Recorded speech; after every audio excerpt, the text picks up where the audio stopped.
할렐루야. 좋은 아침입니다. 네, 사랑하고 축복합니다.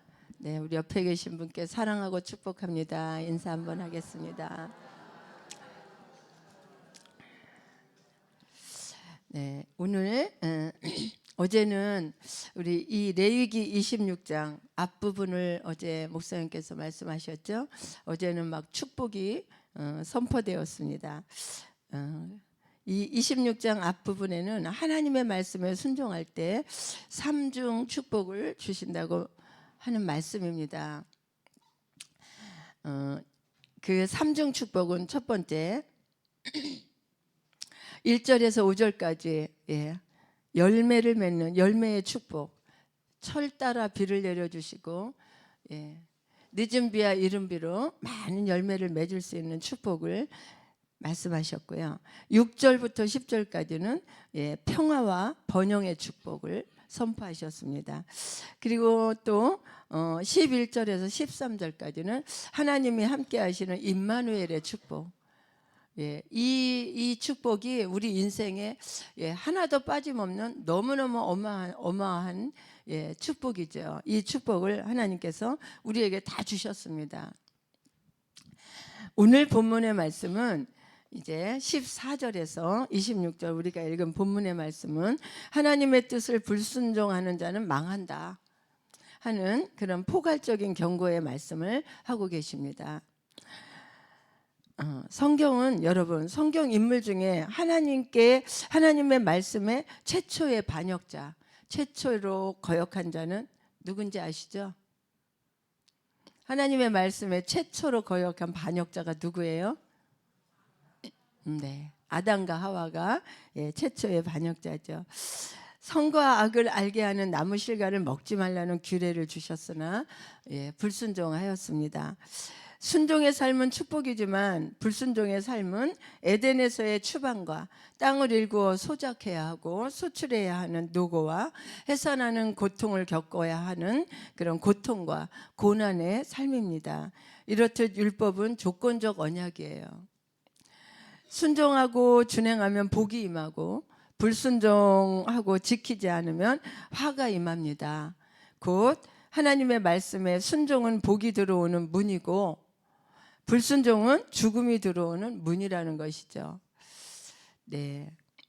이 새벽에 내가 어제 설교를 했어야 되는데 축복만 막 새벽에 선포했어야 되는데 오늘 제가 이 저주를 막 선포해야 되니까 참 하나님 정말 제 마음이 좀 거시기 합니다. 그러면서 말씀을 준비했는데 여러분 하나님은 사랑과 공의의 하나님입니다. 이 저울추에 사랑과 공의를 이렇게 저울에 올려놓고 단다면 아주 0.0001mm도 어느 한쪽으로 기울이지 않습니다. 똑같아요. 사랑과 공의가. 그래서 하나님이 우리를 너무너무 사랑하시잖아요. 그런데 우리 사랑하는 당신의 자녀들이 이 죄로 인해서 죽는 거를 볼 수가 없는 하나님, 그 사랑. 근데 또 죄를 묵과할 수 없는 하나님의 공의가 있어요.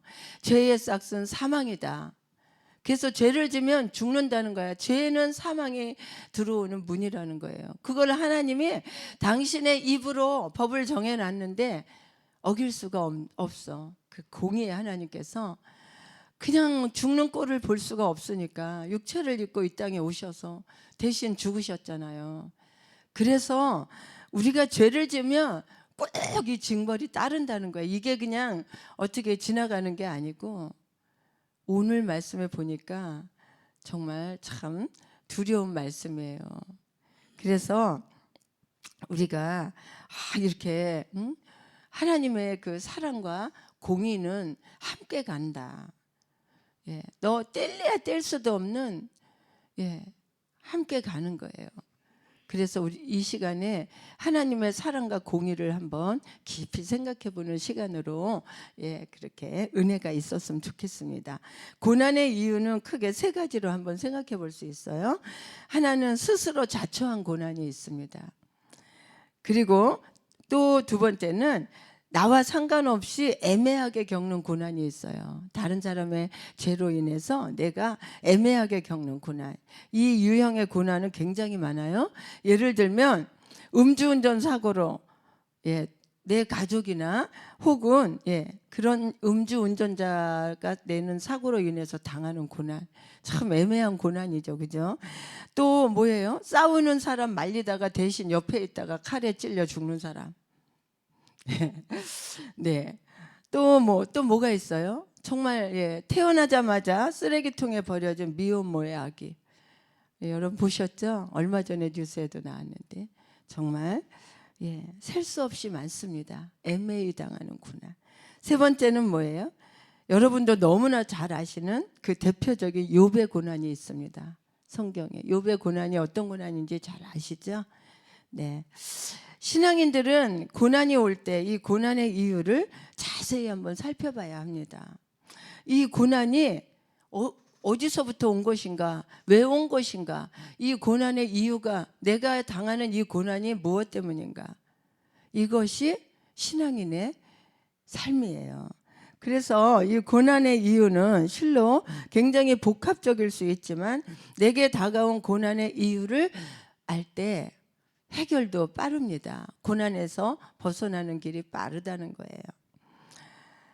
오늘 이 고난의 이유를 잘못 짚으면 괜히 하나님만 원망하고 자기가 자초한 고난임에도 깨닫지 못하고 하나님만 계속 원망하거나 아니면은 다른 사람, 옆에 사람, 그리고 환경, 나는 왜 이렇게 환경이 이래, 뭐 이런 데 원망하고 불평하다 보면 내 삶은요 고난이 해결되는 게 아니라 더욱더 피폐해지고 더 깊은 수렁의 골짜기로 빠져들게 됩니다. 오늘 본문에는 아주 강력한 징계가 나오는데요. 하나님의 규례와 법도를 멸시하고 무시하고 싫어하고 멀리한 자들에게 참혹한 공포와 징계가 임한다는 말씀입니다. 모든 삶의 일상이 재난으로 뒤덮일 것을 알려주시고 빈손의 저주가 임할 것을 알려주십니다. 그래도 돌이키지 않으면 7배에 7배나 더한 징계를 내리신다고 하십니다. 여러분, 우리가 이렇게 말씀 듣고 성경을 읽거나 설교를 듣거나 이런 말씀을 이렇게 묵상하거나 할 때 축복의 말씀만 막 이렇게 들으면 고난을 해결하지 못해요. 그 고난의 이유와 해결하는 방법을 듣기 싫어하니까. 그래서 우리는 축복의 말씀도, 축복은 당연히 받았어. 그래서 이런 징계가 선포될 때 정말 은혜로 받아야 되고 깊이 들어야 되는 줄 믿습니다. 그래서 오늘 이 새벽은 정말 여러분이 복받을 수 있는 절호의 찬스고 하나님께 더 가까이 갈 수 있는 정말 축복의 새벽인 줄 믿습니다. 네, 우리 레위기 26장 15절에서 17절 아까 읽었지만 다시 한번 읽겠습니다. 시작.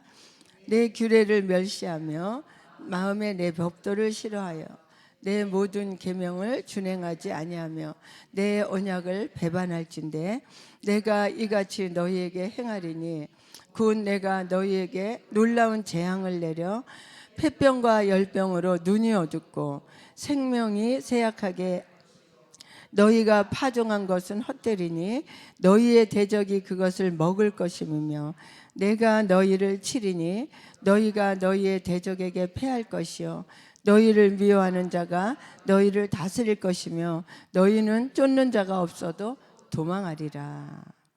26절 한 번 더 읽겠습니다. 26절 시작. 내가 너희가 의뢰하는 양식을 끊을 때 열 여인이 한 화덕에서 너희 떡을 구워 저울에 달아 두리니 너희가 먹어도 배부르지 아니하리라.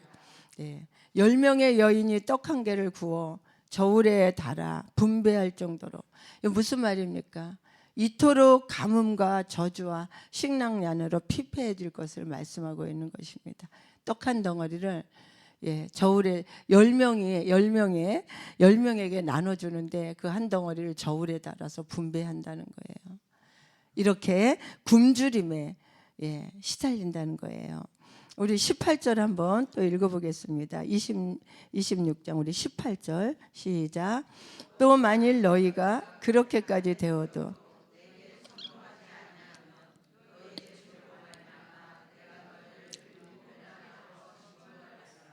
네, 그렇게까지 돼요. 그렇게 가난과 그렇게 가뭄과 저주와 그런 고통이 너희에게 오는데도 돌이키지 아니하며 깨닫지 못하면 그리고 그렇게 그 자리에 앉아서 그렇게 계속 회개하고 돌아오지 않는다면 이 고난에 7배를 더한다는 거예요. 우리 21절 하나님께서는 이 징계의 수위를 계속 말씀하시고 계시는데 7배를 더한다는 말씀이 여기서 우리가 읽은 본문에서만 4번이나 나옵니다.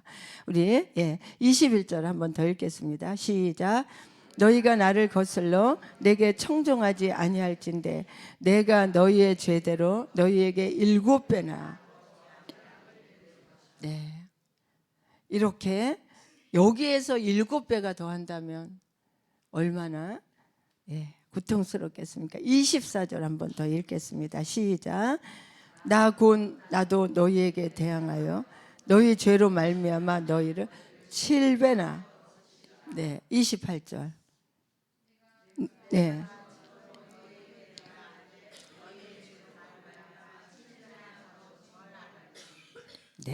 7배나 계속 하나님께서는 불순종에 대한 징계의 수위를 아주 강력하게 반복해서 말씀하고 있는 거예요. 참으로 두려운 말씀입니다.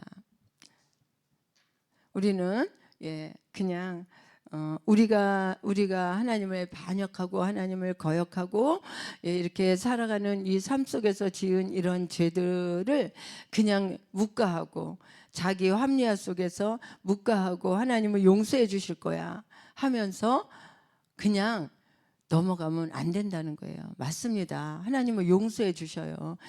이미 다 용서해 주셨어요. 우리가 회개하고 돌이키기만 하면. 중요한 거는 뭐냐면은 돌이키지 않는다는 거예요. 회개하지 않는다는 거예요. 죄를 짓고 그게 죄인지도 모른다는 거예요.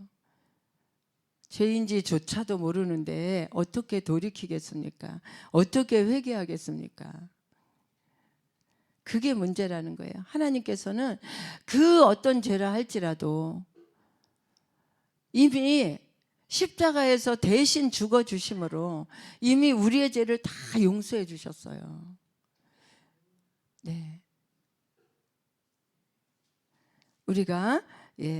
우리가 무조건 구하면 주시기만 하는 하나님이 아니라는 거. 우리는 사랑의 하나님의 모습만 기억하면 안 된다는 거. 그런 신앙은 어린아이의 신앙이며 반쪽짜리 신앙이라는 거예요. 내가 아직도 어린아이 계속 그냥 자리에서 똥 싸면 엄마가 와서 치워주고 오줌 싸면 기저귀 갈아주고 울면은 젖주고 이런 아직도 어린아이의 신앙에서 태어나기는 태어났는데 거듭나기는 거듭났는데 아직도 이런 어린아이의 신앙에서 벗어나지 못하고 있지 않는가 돌아봐야 됩니다. 이러면 뭐 그냥 섭섭이 들어가고 시험 들고 그냥 막 삐지고 별것도 아닌 것 같고 싸우고 막 이러면서 그런 것들은 죄가 아닌 줄 알고 죄인지조차도 모르고 그런 어린아이의 신앙이 나의 신앙이 아닌가 우리는 한번 생각해 봐야 됩니다. 반쪽짜리 신앙을 우리는 온전케 돌아봐야 됩니다. 순종하지 않으면 주신 것을 다 회수하시는 하나님이심도 기억하고 우리는 그것을 기억할 때 공의의 하나님을 기억할 때 우리는 하나님을 진정으로 경외할 수 있다는 거예요. 사랑의 하나님만 기억하는 성도는 보면은 천방지축의 신앙생활을 하고 있어요. 가만히 한번 보세요. 우리는 공의의 하나님을 기억할 때 정말 하나님을 진정 경외할 수가 있는 성숙한 그런 믿음의 신앙생활을 할 수 있는 것입니다.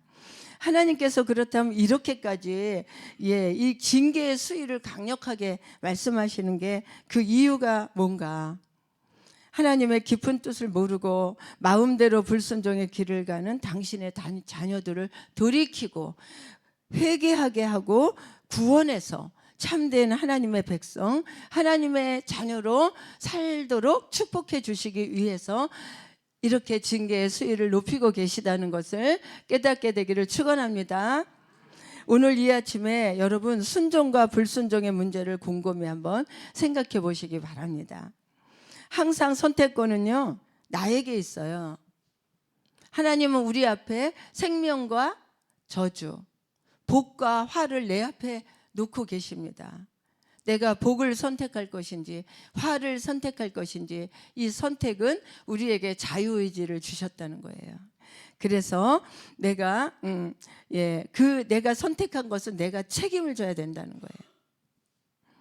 사랑할 것인지 미워할 것인지 용서할 것인지 싫어할 것인지 계속해서 미워하면서 용서하지 못하고 계속 마음이 부글부글하면서 뒤에서 뒷담화 할 것인지 내가 선택한다는 거예요. 참을 것인지 화낼 것인지 감사할 것인지 원망할 것인지 기도할 것인지 기도 안 할 것인지 이거 다 모든 게 내가 선택한다는 거예요. 내 자유라는 거예요. 하나님께서 우리에게 그런 자유의지를 주셨다는 거예요. 그러나 그 선택의 책임은 하나님이 지는 것이 아니라 내가 진다는 거예요. 그 결과도 내가 책임져야 됩니다. 그 문제는 내가 책임지고 나 하나의 불행으로 끝나는 것이 아니라 내 잘못된 선택은 그 불순종으로 인한 그 결과는 나와 내 가족 그리고 내 주변 모두에게 공동체 안에 모두에게 임하게 된다는 거예요. 나만의 문제가 아니라는 겁니다. 불순종의 결과를 사랑하는 내 가족과 함께 공유하면서 함께 당하게 된다는 것을 여러분 꼭 기억해야 됩니다. 여러분 그러나 너무 걱정하지 마세요. 표정이 좀 웃어보세요. 하나님께서는 우리가 이 본문 말씀을 자세히 살펴보면 이 말씀에 대한 특별한 목적이 있어요. 그 목적이 뭐냐 하면은 하나님을 떠난 인생에게 형벌을 주고 멸망시키고 무너뜨리려는 그 목적이 아니라는 사실이 오늘 말씀에도 나와 있습니다. 오늘 말씀을 통해서 하나님께서 우리에게 하시는 메시지는 뭐냐? 연약한 인간의 범죄의 가능성을 미리 예방하는 거예요. 미리 야 이렇게 하면 내가 7배로 더한다. 미리 예방하기 위해서. 그리고 하나님에 대한 순수한 신앙을 지키게 하는데 목적이 있다는 거예요. 하나님께서는 구별하신 백성들과 하나님의 자녀들, 하나님의 말씀 안에 있을 때 영원한 소망이 있고 그리고 영적으로 살아날 수 있다는 것을 강하게 가르쳐 주려고 우리에게 지금 교훈을 하고 계시는 거예요. 우리는 하나님의 뜻을 잘 모르고 너무나 부족한 자들이지만 이 고난의 이유가 어떻든 간에 해결책은 단 하나 하나님의 뜻을 헤아리려고 애쓰고 그리고 순종하려 할 때 하나님은 이런 내 모습을 보시고 해결해 주시는 줄 믿으시면 아멘. 어떻게 해결해 주셨어요? 그냥 죄를 묵과하시고 해결하신 게 아니에요. 어떻게 해결해 주셨어요? 대신 죽어 주셨다는 거예요. 대신 죄값을 치러주셨다는 거예요. 내 대신 죄값을 치러주셨다. 그래서 우리가 날마다 이 죄를 짓는 것은 지금 우리가 하나님의 손에 오늘도 대못을 받고 있는 나의 행위라는 것을 꼭 기억하시기 바랍니다. 그래서 하나님께서는 우리를 살리시려고 아비의 심정으로 오늘 우리에게 이 징계의 말씀을 교훈하고 계시는데 이것을 히브리서 기자는 이렇게 말씀하고 계십니다. 제가 읽어드리겠습니다. 히브리서 12장 7절에서 13절에 하나님이 아들과 같이 너희를 대우하시나니 어찌 아버지가 징계하지 않는 아들이 있으리요. 징계는 다 받는 것이거늘 너희에게 없으면 사생자요 친아들이 아니니라. 이렇게 히브리서 기자는 말씀하고 있습니다. 아버지가 아들을 징계하듯이 하나님도 우리를 사랑하시기 때문에 징계하신다. 잘못된 길로 가는 자녀를 살리고자 징계하신다. 내가 자초하여 생긴 고난을 주님 앞에 내려놓고 회개하고 주님의 뜻을 구할 때 뭐예요? 우리는 축복의 문이 열린다는 거예요. 축복의 길이 보인다는 거예요. 그러나 회개하지 않고 돌이키지 않고 계속해서 회개한다 할지라도, 회개라는 것은 뭐냐? 내가 하나님 용서해 주세요. 이거 잘못했습니다. 이게 회개가 아니라는 거예요. 이렇게 회개했으면 돌이키는 게 회개라는 거예요. 다시 그 죄를 짓지 않는 거. 그게 회개예요. 근데 우리는 아니잖아요. 하나님 용서해 주세요. 이거 잘못했습니다. 그리고 성전 문 밖에 나가서 그 죄를 또 짓잖아요. 이게 회개 아니라는 거예요. 회개라는 말은 돌이키는 거예요. 우리는 생각해 봐야 됩니다. 내가 돌이키지 않으니까 하나님은 계속해서 지금도 2000년 전에 로마 병정이 대못을 박은 것이 아니라 지금도 우리가 대못을 받고 있는 거예요. 결론적으로 오늘 말씀의 핵심은 하나님의 자녀들은 하나님을 떠나서는 단 한순간도 제대로 살 수 없다.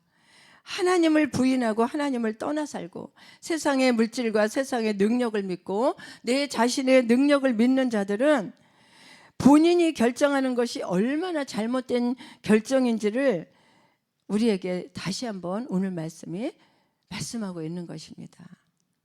하나님께서는 당신의 자녀들에게 법도와 규례를 주셨습니다. 그리고 우리에게 선택할 수 있는 자유도 주셨어요. 우리는 모든 선택에서 하나님의 뜻을 분별할 수 있는 분별력과 통찰력을, 그 영적인 능력을 키워나가야 될 줄로 믿습니다. 그리고 하나님의 뜻에 맞는 선택으로 늘 순종하는 삶을 살아야 됩니다. 나 한 명의 순종의 삶은 나 하나로 끝나는 것이 아니라 그 순종함으로, 내가 순종함으로 그 누리는 축복은 내 가정의 대대손손, 내 가문에, 그리고 내 교회 안에, 공동체 안에, 내 이웃에 축복의 통로가 된다는 사실을 꼭 기억하시고 오늘도 주님과 함께 동행하며 축복의 통로로 사는 저와 여러분 되기를 축원합니다. 오늘 묵상의 말씀은 내가 하나님의 말씀을 알면서도 고의로 불순종하는 것은 무엇인가? 우린 고의로 짓는 죄가 너무 많아요. 알면서도. 그것이 무엇인가? 꼭 생각하고 기도하시기 바랍니다. 그리고 계속되는 삶의 고난으로 계속되는 고난이 나에게 이어지는데도 깨닫지 못하는 그 하나님이 꺾으시려고 하는 나의 교만과 아집은 무엇인가? 이 새벽에 꼭 생각해 보시기 바랍니다. 오늘 묵상의 말씀입니다. 깊이 자신을 말씀의 거울에 비춰보면서 돌이키는 회개와 순종의 결단이 있기를 축원합니다. 기도하시겠습니다. 하나님 아버지,